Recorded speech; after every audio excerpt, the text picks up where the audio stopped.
Haleluya. Amen. Tuende Zaburi sura ya kwanza mstari wa kwanza mpaka mstari wa 3.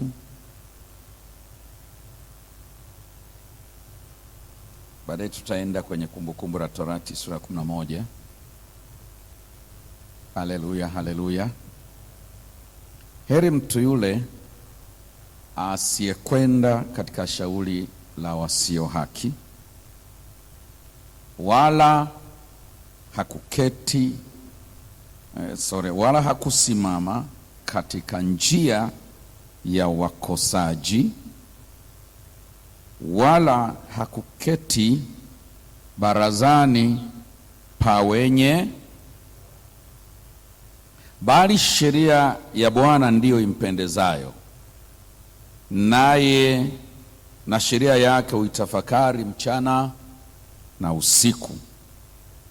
Naye atakuwa kama mti uliopandwa kando kando ya vijito vya maji, uzaao matunda yake kwa majira yake, wala jani lake halinyauki, na kila alitendalo. Mangapi? Yote anayoyatenda, na kila alitendalo litafanyaje? Okay. Twende Kumbukumbu la Torati sura ya 11.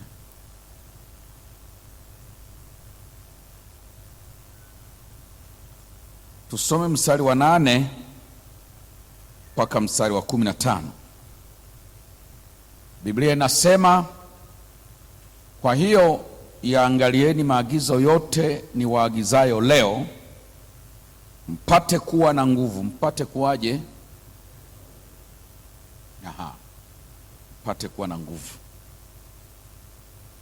na kuingia kuimiliki nchi mwivukiayo kuimiliki, nanyi mpate kuzifanya siku zenu kuwa nyingi juu ya nchi Bwana aliyowapia baba zenu, ya kuwa atawapa wao na kizazi chao nchi imiminikayo maziwa na asali.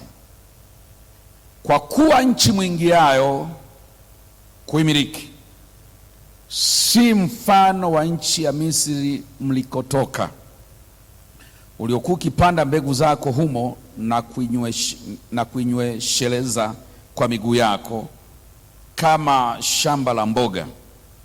Lakini nchi mwivukiayo kuimiliki ni nchi ya vilima na mabonde, nayo hunyweshwa maji ya mvua ya mbinguni.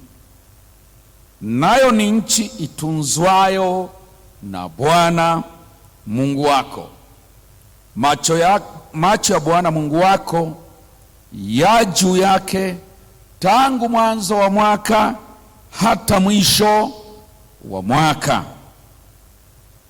Tena itakuwa mtakaposikiza kwa bidii maagizo yangu niwaagizayo leo, kwa kumpenda Bwana Mungu wenu na kumtumikia kwa mioyo yenu yote na roho zenu zote, ndipo nitakapowapa mvua ya nchi yenu kwa wakati wake, mvua ya masika na mvua ya vuli, upate kuvuna nafaka yako na divai yako na mafuta yako. Nami nitakupa nyasi katika mavuo yako kulisha wanyama wako wa mifugo, nawe utakula na kushiba. Bwana wetu Yesu asifiwe. Jambo ambalo nilisema leo tuliombe, na Mungu akitubariki na kesho tuliombe, ni hii roho ya kuchelewa. Mambo yanapita wakati. Hii mambo ya kwamba Mungu amesema mnakaa Misri miaka 400 halafu mnakaa 430 iko kwenye maisha ya Wakristo mpaka sasa. Haleluya. Kitu kilikuwa kitokee leo, unatokea sababu zinakifanya hakitokei, na kikitokea ni kwa kuchelewa sana. Bwana Yesu asifiwe sana. Neema iliyokuwa miminike leo inakosekana, na ikitokea ikaja ni baada ya msoto mkubwa wa muda mrefu. Sasa hilo jambo si baraka, jambo hilo sio baraka, kwa sababu Mungu amesema kwenye neno lake kwamba kila jambo lina majira yake, na kuna wakati kwa kila kusudi chini ya jua. Yaani kila jambo lina time, lina muda wake. Lakini nimetumia mfano huo miaka 430 badala ya 400 kuleta picha kamili ya jambo, ya mambo ambayo yanakuwa. Na wakati mwingine tunaweza kudhani ni Mungu amesababisha, kumbe si Mungu. Bwana Yesu Kristo asifiwe. Tukadhani ni Mungu alitaka iwe hivyo, kumbe hata hakutaka iwe hivyo. Kuna wakati mwingine tunaonewa, na kuna wakati mwingine tunasababisha. Nilikuwa Arusha, semina Arusha, nilitamani kila mtu aisikilize. Sijui kama nitaifundisha siku nyingine, lakini ni moja semina niliwahi kufundisha, hata mimi mwenyewe nikasema moyoni, nimefundisha kitu za muhimu. Haleluya. Semina niliyofanya Arusha mwezi wa 10, nitamani kila mtu aipate. Ni moja semina niliwahi kufundisha mpaka mimi nikajisikia kuna kitu sasa hivi nimeliambia kanisa. Bwana Yesu asifiwe. Nifundisha nikasema, somo lilikuwa linasema kanuni ya mtu kuweza kuinuliwa juu ya wengine au kushushwa chini ya wengine.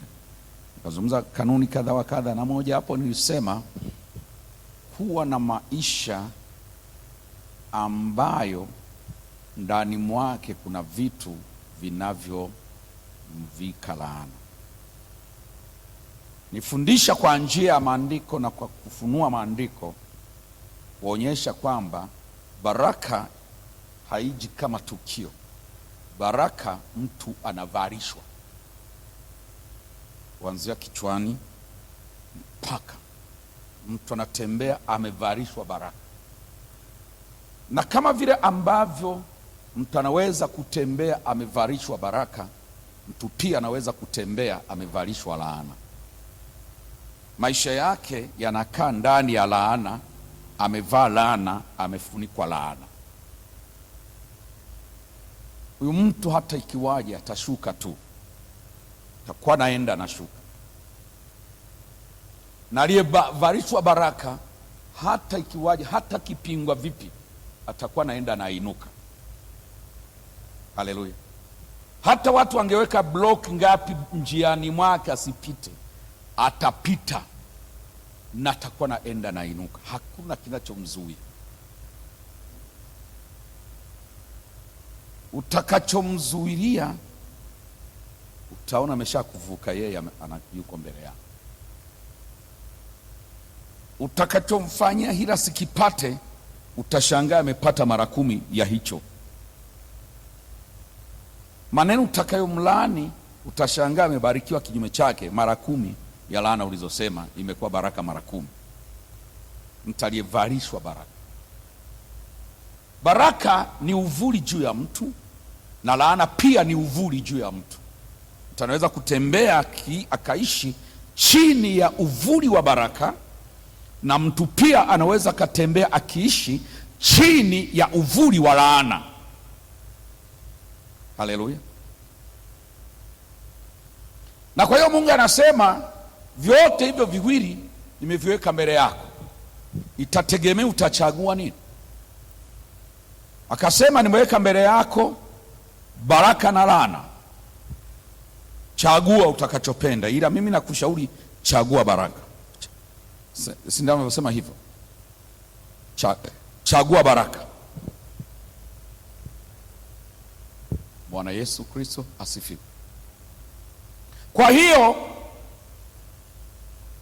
jambo hili ambalo nalizungumzia sasa la majira, kuchelewa au kuwahi, Mara nyingi tunawahi tunasema labda ni mpango wa Bwana, labda haukuwa mpango wa Bwana. Lakini huwa kuna wakati mwingine sababu zilizopelekea ni zetu wenyewe, ama tulijikuta tumeishi katika uvuli wa laana au tumeishi kwenye uvuli wa baraka, na imesababisha hicho kilichotokea. Kwa kila kitu tusiconclude vitu vya kiroho kabla hujaconclude ukasema ni hiki. Ni vizuri uwe umetumia vigezo mbalimbali vya kibiblia na vya kiroho, useme kwa uhakika kwamba hiki ni kwa sababu ya hiki. Usiige. Kuna wakati mwingine tunatoa statement kwa sababu tulizisikia wengine wakizisema. Haleluya. Tumeshazoea kusikia labda Bwana hakutaka, na aliyesema ni mtu ulimsikia, na wewe una copy lile neno, na wewe mahali pako panafika unasema labda Bwana hakutaka. Si kwa sababu Roho amekwambia hakutaka, isipokuwa ni kwa sababu ndio lugha iko kwenye masikio, inazungumzwa kibinadamu. Sawa sawa, watu wanaizungumza hiyo, na wewe unazungumza, si kwa sababu imetoka kwa Mungu, ila ni kwa sababu ni lugha imezoeleka, imekaa kwenye vinywa. Tunakwenda pamoja, kanisa la Mungu? Haleluya, haleluya. Kwa hiyo Mungu anazungumza na sisi, anasema anataka kutuingiza mahali ambapo nyakati mbaya zinazipisha nyakati njema. Kuwe na mpishano wa nyakati. Na siku ya kwanza tarehe 1 nilisema kwamba Mungu anapobadilisha mwaka, kimsingi amebadilisha nyakati, na nikakutofautisha tofauti ya nyakati za kalenda kwa maana ya tarehe, na nyakati kwa maana ya mambo yaliyomo ndani ya wakati. Haleluya. Mambo ya wakati, mambo ya nyakati, mpaka Biblia na vitabu vinaitwa mambo ya nyakati. Haleluya. Mambo yaliyomo katika nyakati husika, na nyakati zikipita, yale mambo ya nyakati hizo nayo yanapita, yanakuja mambo ya nyakati zilizotokea. Mambo ya nyakati hayabaki yale yale uniform miaka yote. Kila nyakati fulani zinapopita na mambo ya hizo nyakati yanapita, yanakuja mambo ya nyakati zilizoingia. Kwa sisi watu ambao tunamjua Mungu, tunachohitaji nilikuwa nazungumza kitu kwenye maombi tuomba wiki iliyopita, siku moja hapo nilisema namna ya kung'amua nyakati, how to be sensitive to time. Namna ya kuwa sensitive, namna kung'amua hizi nyakati gani. Ndio mambo tulikuwa tunaomba wiki iliyopita.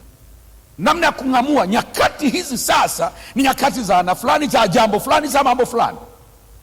Lazima una uwezo wa kung'amua na kaa kwenye nyakati gani, za mambo gani, za wakati gani wa kimungu.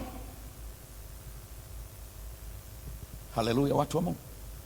Kwa maandiko yanasema hapa kwamba mtu ambaye amefanya maamuzi ya kutokufanyaje, heri yeye asiye kwenda katika shauri la wasio. Unajua hayo ni maamuzi magumu. Ukisikia Biblia inasema mtu asiyekwenda katika shauri la wasio haki, kusoma ni vyepesi, lakini kuna wakati shauri la wasio haki ni shauri la baba yako mzazi. Kuna wakati shauri la wasio haki ni shauri la mume wako. Unaona choongea? Kuna wakati shauri la wasio haki ni shauri la mtu aliyewahi kukusaidia kiasi kwamba kumkatalia shauri lake na wewe mwenyewe unamwonea aibu. Haleluya. Mnanielewa vizuri?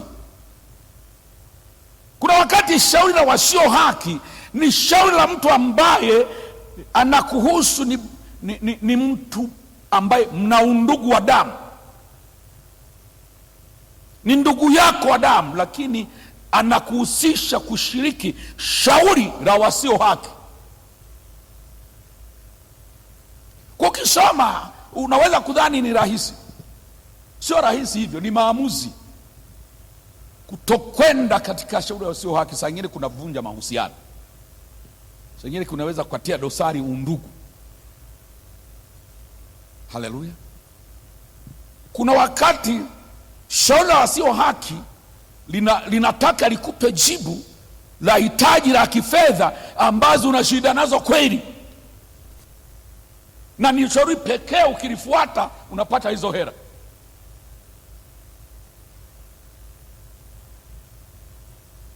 Tunakwenda pamoja? Kwa ukisikia Mungu anasema heri asiyekwenda katika shauri la wasio haki, ni mtu kweli ana maamuzi yanayoeleweka ya kimungu. Tunakwenda pamoja? Ana maamuzi ya kusimama upande wa Mungu katika gharama, katika gharama. Tunakwenda pamoja? Tunakwenda pamoja? Haleluya. Kuna wakati nilikuwa naangalia movie fulani, ni movie lakini sio tukio movie lakini hizi movies ndio wanasema ndio kioo cha jamii chenyewe kinafundishaga. Sinawaigiza mambo yaliyomo kwenye jamii. Jamaa wameamua waende wakatajirike. Sasa ilikuwa zamu yake. Nilikutia katikati, sijui ilivyoanza. Nilikutia katikati. Jamaa amemfanya kiwete kwa sababu amekataa kutoa mama yake. Nadhani wengine wameshaiona. Bwana Yesu sasa. Umeelewa vizuri? Na yamesimamia msimamo, hata mkinifanyaje sitoi mambo. Na wanamwambia yani ukitoa mambo yote na kutembea, unaanza kutembea leo ukichinja na anasema hapana, siwezi kupata utajiri kwa kuchinja mama yangu. Umeelewa vizuri? Hilo ni shauri la wasio haki. Sawa? Na ni movie tu, lakini naweza katufundisha Wakristo sisi. Tunakutana na mambo ya namna hiyo. Heri yeye asiyekwenda katika shauri la wasio haki, wala hakufanyaje? Hakusimama katika njia ya wakosaji, wala hakwenda kwenye baraza, hakuketi kwenye baraza la mockers, watu wanaosema mambo ya mizaha, mengine ya dhihaka. Na anaposema hivyo anazungumza wamdhihakio Mungu. Haleluya. Hana patano nalo, hana patano na watu wa namna hiyo. Bwana Yesu asifiwe. Huyo ndiye Mungu anasema mtu huyu atakuwa kama mti umepandwa mahali kuna maji, kwenye mto. Mti huu hata liwake vipi, huko juu mawingu yatie mgomo, hatuleti mvua, hauna shida ya mvua yenu. Haleluya. Unakaa kwenye maji ambayo hayakauki. Haleluya. Jani lake hata kukiwaka jua halinyauki. Mti huu unazaa matunda kwa wakati, na kinachofanya uzae matunda kwa wakati ni kwa sababu pia una maji kwa wakati.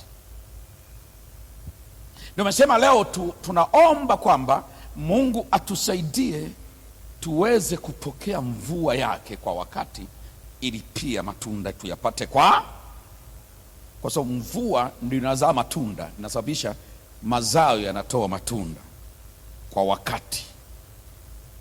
Bwana Yesu asifiwe.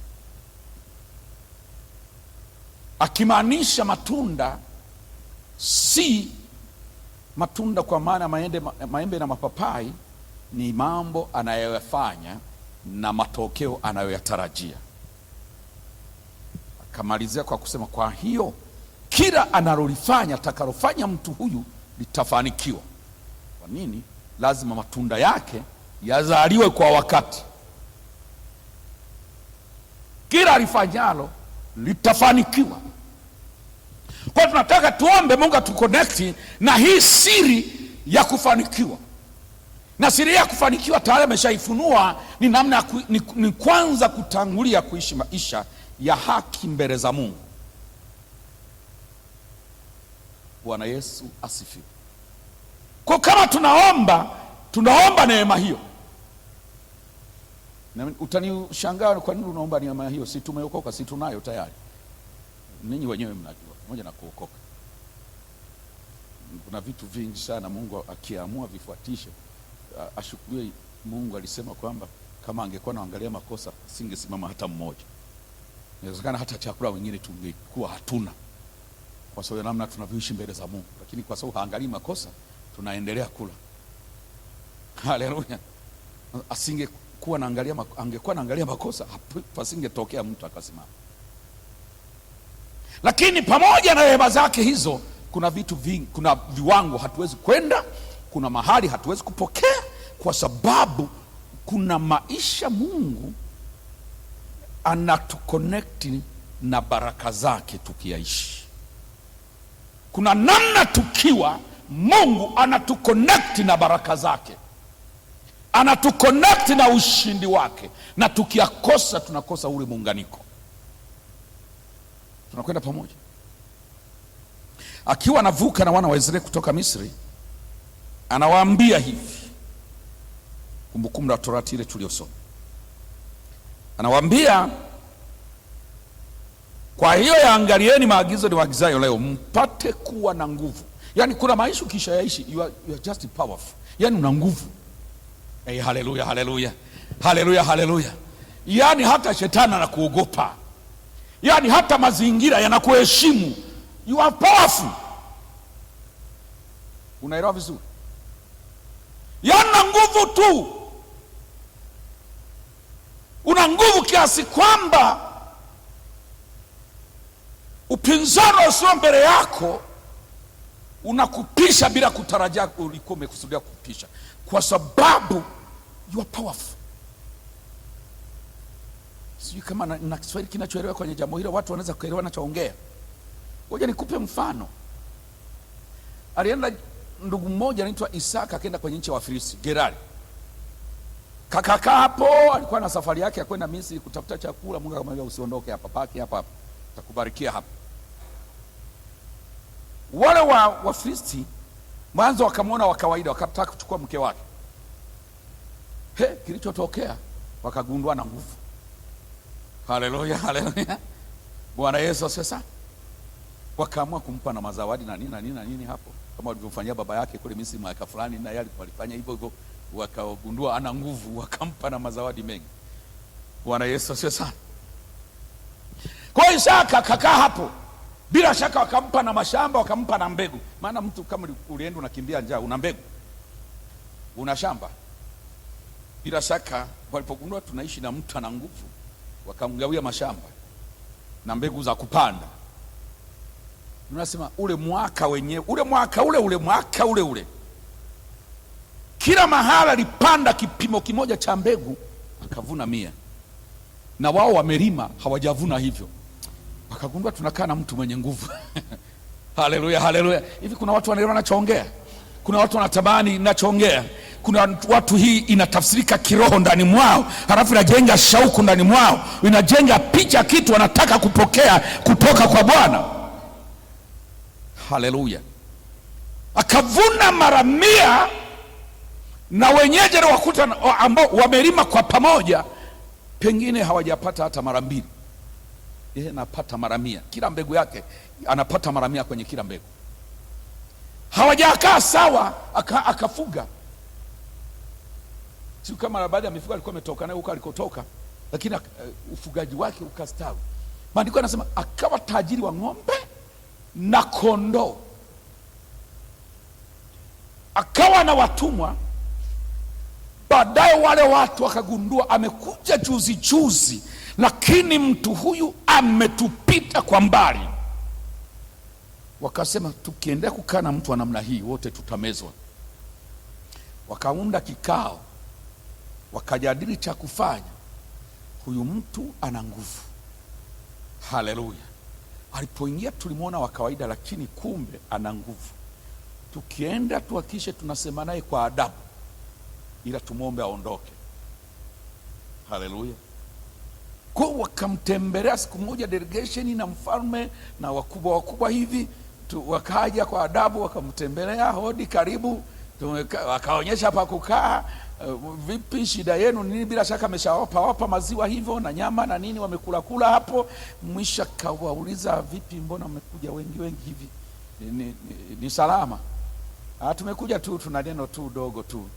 Unajua ndugu yetu, si walitumia neno gani? Ndugu yetu na ni nani, mheshimiwa, vyovyote walivyosema, sisi tumeona kwa kweli wewe ukikaa hapo utatumeza, umekuwa tajiri mno tunaomba, tuna wazo, wewe uhame uende mahali pakubwa zaidi panapokutosha. Tunaona kama ukienda kukaa hapa mwisho tutakubana na wewe unazidi kupanuka.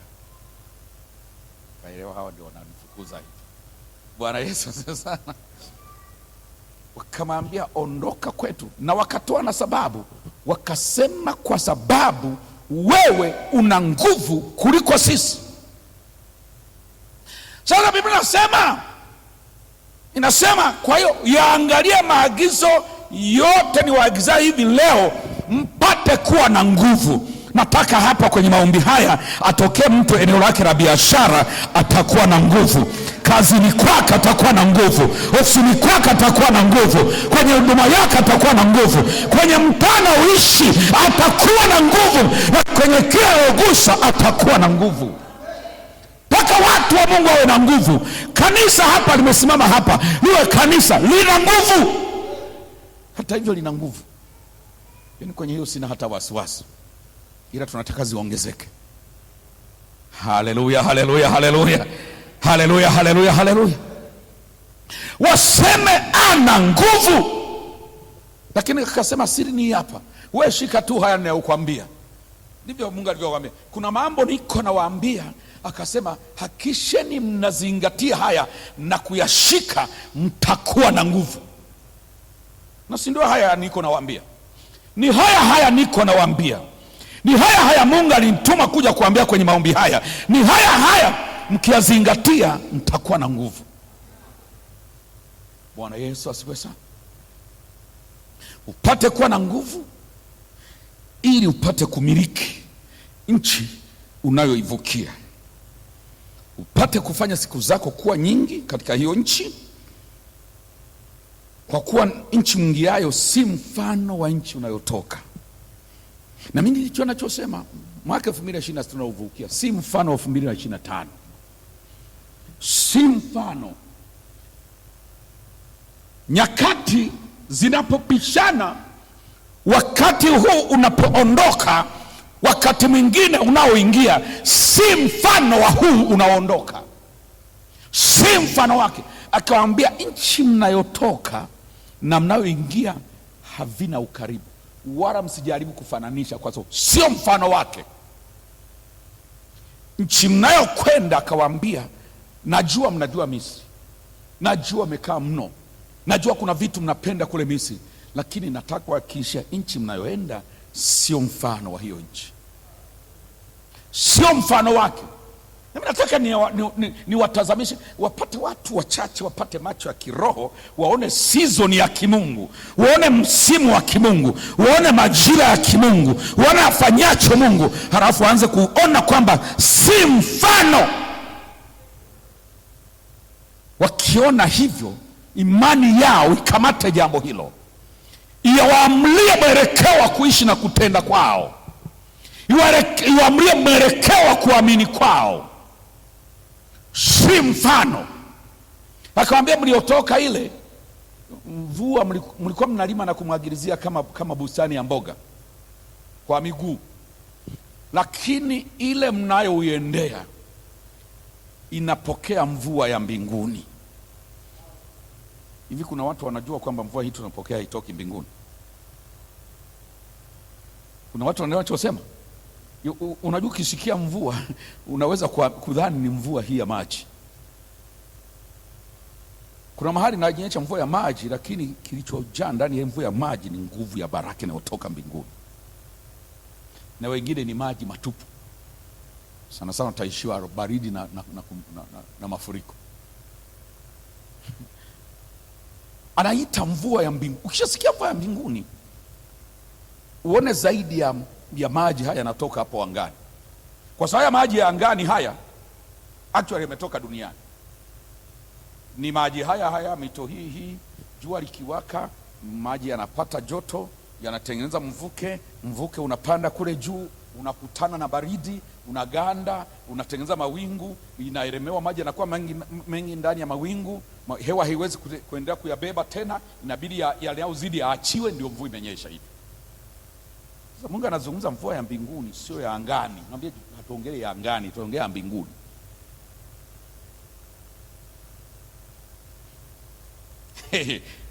Mungu akusaidie kupata ufunuo kwenye mambo nayaongea hapa.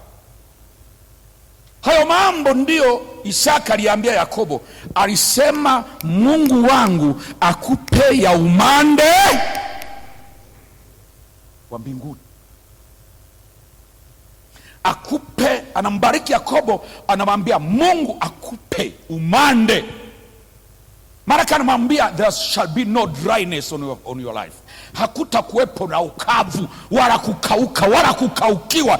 Kila wakati unalowanishwa umande, maisha yako kiroho na kimwili na mali na vyote vinavyo vinakulowanishwa, vina unyevunyevu unaotoka kwenye umande, unaotoka kwenye kiti cha enzi. Mungu akupe umande wa mbinguni. Anasema ile ni mvua, lakini si mvua ya mvuke wa hewani, mvua ya mbinguni. Anaongelea baraka. Akizungumza mvua ya mbinguni, anaongelea baraka, anaongelea ustawi, anaongelea neema, anaongelea kibali kisicho cha kawaida, anaongelea nguvu, anaongelea ushindi, anaongelea upendeleo, anaongelea mipenyo, anaongelea vitu vingi. Anaposema the heaven rain, mvua ya mbinguni, Mungu akupe mvua ya mbinguni. Haleluya. Nchi mwivukiayo inapokea mvua ya mbinguni. Bwana Yesu asifiwe. Bwana Yesu asifiwe.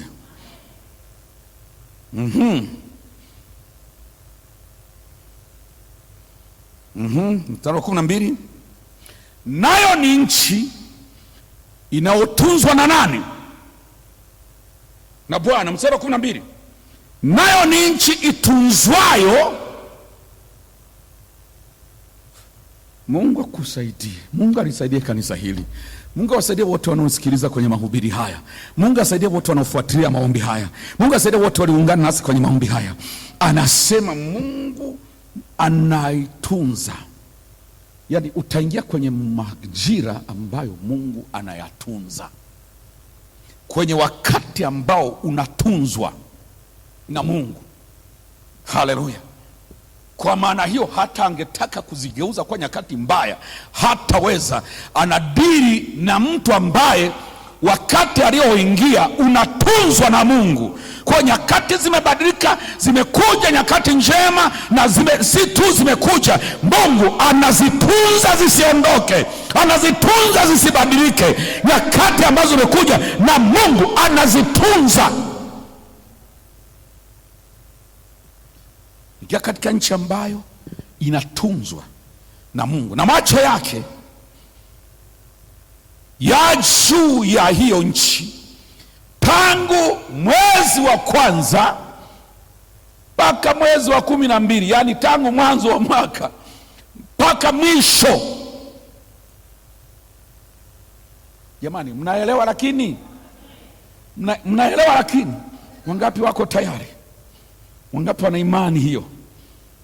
Mwanzo wa mwaka mpaka mwisho wa mwaka, nchi inatunzwa na macho yanaangalia, yako juu yake.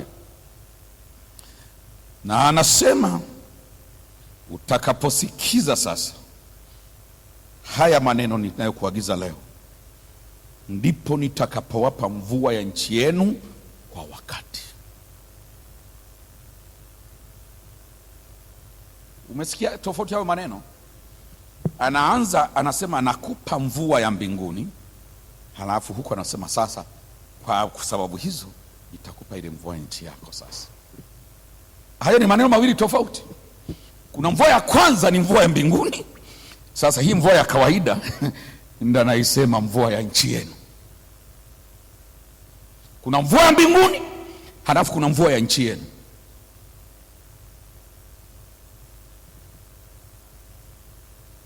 Na aliyekutana na baraka mvua ya mbinguni akihitaji mvua ya nchi itakuja kwa wakati. Aliyekosa mvua ya mbingu atatamani mvua ya nchi, lakini hari na kiangazi kitamtesa, mvua ya nchi haitakuja. Haleluya, haleluya. Nitawapa mvua ya nchi yenu kwa wakati. Mvua ya masika na mvua ya vuli, hii ndio inaitwa mvua ya nchi. Kuna umande unaitwa umande wa mbinguni na kuna umande wa nchi. Kuna mvua inaitwa mvua ya mbinguni, halafu kuna mvua inaitwa mvua ya nchi. Bwana Yesu asifiwe sana. Na anasema kwa sababu hiyo mvua ya nchi itawafanya mvune. Mvune, sema tutavuna. Sema nitavuna. Sema nitavuna. Sema najiandaa kuvuna. Nina imani ya kuvuna. Ninaenda kwenye mavuno. Haleluya. Nami nitakupa nyasi katika mavue yako, kwa maana ya kule unapotoka nyumbani kwako kwenye hema yako, kwenye compound, lile eneo linalo ambao ni baada ya compound ndio inaitwa mavue. Haleluya. Maeneo yanayokuzunguka. Haleluya. Kwenye mavue yako nitahakikisha kuna nyasi za kutosha, mifugo yako itakula na kushiba. Haleluya. Pale unapoinua macho kaangalia ni mavue. So Ibrahimu alikavua macho yake akaona, kainua macho akaona, kavua macho yake mavueni. Bwana Yesu asifiwe sana. Naomba tusimame, tutaomba kwa ufupi, lakini hayo tulioomba ndiyo yenyewe. Jina la Yesu libarikiwe. Haleluya, haleluya, haleluya, haleluya, haleluya. Nazungumza na watu wanaoona katika roho, na mimi na watu ambao wanajua nyakati zinabadilika, majira yanabadilika. Mkono wa Mungu wenye nguvu unakuja kubariki na kubadilisha nyakati na misimu.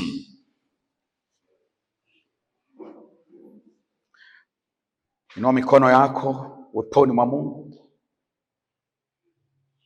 Hayo maneno niliyosema ya tafakari, yaone, yaruhusu, yatumie ufahamu wako kuumba picha, kama ambavyo tuliomba kwenye siku moja hapo nyuma. Mungu akupe picha ya mwaka wako. Hayo maneno uliyosema yakuumbie picha ya mwaka unaoendea. Naomba Mungu akusaidie usione kwenye macho ya uzoefu, kwa sababu uzoefu wako unakwambia, ulisikia nabii kama hizi wakati mwingine, lakini hakuna jambo lilibadilika, ulibaki na maisha yale yale.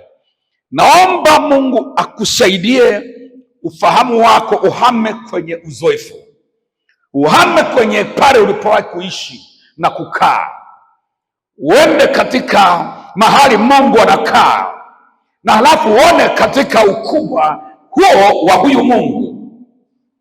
ukapate kutazama na picha iumbike kwamba unaenda kwenye nchi ambayo si mfano wa ile. Najua una uzoefu, najua una uzoefu wa mateso, una uzoefu wa maumivu, una uzoefu wa kuomba halafu mambo yasitokee.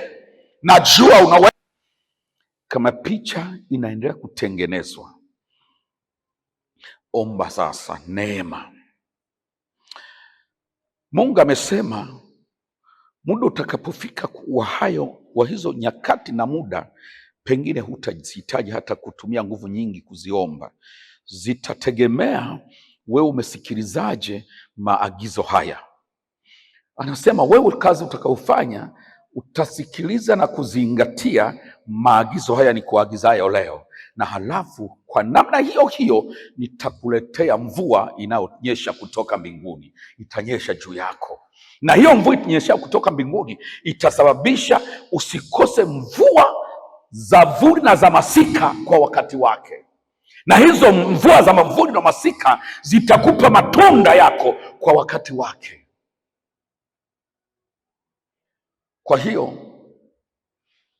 omba hiyo neema ya kuweza kudaka kitu cha kimungu na ukakiishi. Ufunguo uko hapo, kudaka kitu cha kimungu, kudaka agenda ya Mungu, kudaka moyo wa Mungu katika maneno haya na ukayaishi. Umeshaingia tayari. Omba neema hiyo. Wakati mwingine akili yetu imepoteza, na halafu mwambie Bwana, naomba neema hii, na kwa neema hii nipate matunda kwa wakati. Kile ulikusudia nilipokee kwa wakati. Nguvu iliyokuwa inachelewesha, nguvu iliyokuwa inakwamisha, nguvu iliyokuwa inaahirisha, nguvu iliyokuwa inahamisha, nguvu iliyokuwa inanipishanisha na yale yaliyokusudia, mwaka huu isiwe na nafasi, isiwe na nguvu katika jina la Yesu. Anza kuomba, anza kuomba sasa, anza kuomba katika jina la Yesu, anza kuomba katika jina la Yesu. Hatutakuwa na muda mwingi kwa sababu tuna ibada kesho, lakini anza kuomba. Umeshajua cha kuomba, anza kuomba katika jina la Yesu. Mungu aliye hai, Baba mtakatifu, ninaomba nikushukuru na niseme asante kwa sababu ya neema yako na uwepo wako katika jina la Yesu. Asante kwa sababu ya ukweli wako katika maneno haya. Asante kwa sababu ya nguvu yako katika maneno haya. Asante kwa sababu ya ufunuo wako katika maneno haya. Ambaye moyo wake wapenda Mungu, connect na jambo hili, connect na hii mvua ya mbinguni, connect na hii mvua uliyosema utaimimina kutoka mbinguni, connect na huu umande unaotoka mbinguni katika jina la Yesu, ambao utazuia any kind of dryness, ukaufu wa namna yote ile hautakuwepo kabisa katika fedha, katika upako, katika neema, katika kibali, katika nguvu, katika afya na katika maeneo mengine yote, kusiwepo na ukaufu wa namna zozote katika jina la Yesu. Kwamba kwepo na umande unaodumu unaodondoka nyakati zote, kwepo na mvua ya kimbeko inaonyesha jina kabisa katika jina la Yesu, ambayo ikishanyesha inaaktivate na mvua ya nchi katika jina la Yesu. Mvua ya mbinguni iweze kuchochea na kufanya mvua ya nchi nayo ikapate kunyesha kwa wakati katika jina la Yesu. Jioni leo naomba kuunganishwa na mvua ya mbingu, mvua ya mbingu yako, mvua ya baraka yako katika jina la Yesu wa Nazareti. Mungu aliye hai, ramashakaya boseke yamashapokori yabagaseke. Tumwombe Mungu kugeuza majira. Kama kuna nyakati tulifanya mambo hayakufanikiwa, hizo nyakati sasa uwe mwisho wake. Zije nyakati za kufanya mambo na hayo tuyafanyayo yanafanikiwa katika jina la Yesu. Zije nyakati kutokea leo ambazo ni nyakati ambazo kila takalofanya litafanikiwa katika jina la Yesu. Ina mikono yako, sema: Baba Mungu, ninajiunganisha na neema hii ya kufanikiwa katika kila nilitendalo. Katika jina la Yesu, ninajiungamanisha na hii nguvu uliyosema, ili kwamba hata kama ingekuwepo nguvu ya upinzani kiwa kunipinga kwa namna yoyote, wala kunizuia kwa namna yoyote, maana nina nguvu kuliko wao. Hata ingotokea nguvu ya kiroho imetuma kutoka kuzimu ili ije kunipinga, ikute nina nguvu kuliko yenyewe, na isithubutu kugusa wala kunisogelea, maana nina nguvu kuliko nguvu ya kuzimu, na nitafanikiwa kwa kila nilitendalo katika jina la Yesu. Ninaamini sasa utendaji wangu kuanzia leo hii. Tarehe ngapi leo? Kuanzia leo tarehe 13 mpaka mwishoni mwa mwaka 2026, utendaji wangu utakuwa ni utendaji wa mkono wa mtu mwenye nguvu, ambao hakuna nguvu inaweza kuzuia wala kuharibu lile ninalolitenda. Kwa sababu hiyo, najiungamanisha na nguvu ya kufanikiwa, najiungamanisha na nguvu ya kufanikiwa. Ninapokea na kujiunganisha na agano la kufanikiwa katika kila nilifanyalo, katika kila nilitendalo, katika jina la Yesu. Utendaji wangu wa kutokea leo tarehe 13 ya Disemba 2025 hadi mwisho wa mwaka wa 2026, ninautamka, ninautangaza, ninaunena kwamba utakuwa utendaji wa kufanikiwa kwa 100% katika jina la Yesu, katika jina la Yesu. Ulimwengu usikie, wa roho na wa kimwili usikie kwamba nimesema hayo kwa mujibu wa neno la Bwana na kwa neno la Bwana, na nguvu yoyote isikie popote ilipo, nguvu ya kinyume isikie popote ilipo, ijue kwamba naidofisha kwa maneno haya, haitaweza kunyanyuka tena. Nitafanikiwa, sema nitafanikiwa, nitafanikiwa, nitafanikiwa, nitafanikiwa katika kila jambo nilitendalo, katika jina la Yesu, katika jina la Yesu. Pokea baraka ya Bwana, pokea kibali kilichozidi, pokea neema iliyozidi, pokea baraka ikufunike, utembee ndani ya uvuli wa baraka kutokea sasa. Pokea ushindi katika jina la Yesu. Pokea utisho wa kimbingu katika jina la Yesu. Pokea mvua inyeshayo kutoka mbinguni, inyeshe kwenye maisha yako, inyeshe kwenye mipango yako, inyeshe kwenye kazi zako, inyeshe kwenye familia yako, inyeshe kwenye ufahamu wako.